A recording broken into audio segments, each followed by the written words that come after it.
আসসালামু আলাইকুম, কেমন আছেন সবাই? আজকে আপনাদের সাথে একটা ফ্যামিলি কম্বো ড্রেস রেডি করব, সেটাই শেয়ার করব। তো যেহেতু ঈদ চলে আসছে, হাতে একদমই সময় নেই, সেজন্য আমি অনলাইনে কাপড়গুলো অর্ডার করে দিয়েছি।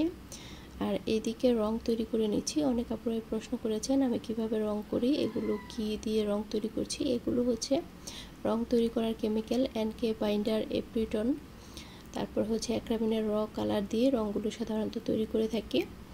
তো এর আগে কিন্তু অনেক ভিডিওতে আপনাদেরকে রং তৈরি করে আমি দেখিয়েছিলাম। তো আপনারা চাইলে পরবর্তীতে ঈদের পরে আবার দেখাবো। এখন যেহেতু অনেক বেশি ব্যস্ত সময় কাটাচ্ছি ঈদের অর্ডারের কাজ নিয়ে, সেজন্য এখন আর শেয়ার করতে পারবো না ঈদের আগে। তো যাই হোক, বাবা ছেলের পাঞ্জাবিটার কাজ প্রথম সেরে নিয়েছি, তারপরে হচ্ছে শাড়ির কাজ করব, বেবি ড্রেসের কাজ করব। তো ঈদের আগে এখন আর অর্ডার নিচ্ছি না, যেহেতু হাতে একদমই সময় নেই। হাতে যে কাজগুলো আছে সেই কাজগুলোই করছি। তবে আপনারা ঈদের পরের জন্য অর্ডার করে রাখতে পারেন। সামনে যেহেতু পয়লা বৈশাখ আছে, পয়লা বৈশাখের জন্য কিন্তু কৃষ্ণচূড়ার সেটটা একদমই পারফেক্ট।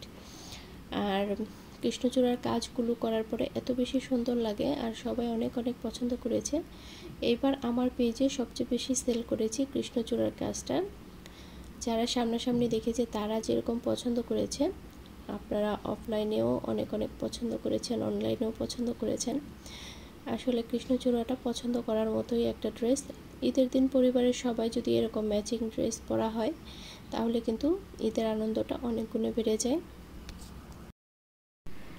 তো আপু ব্লাউজেরও অর্ডার দিয়েছিল, আপুর জন্য ম্যাচিং ব্লাউজ রেডি করে নিয়েছি। ব্লাউজের হাতার মধ্যে এবং পিছনে আমি কাজটা রেখেছি।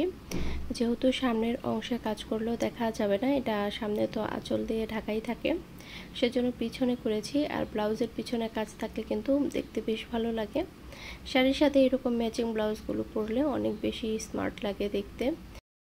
ঈদে অনেক কাজই করা হয়েছে, কিন্তু সময় স্বল্পতার কারণে আপনাদের সাথে সব কাজ শেয়ার করতে পারিনি।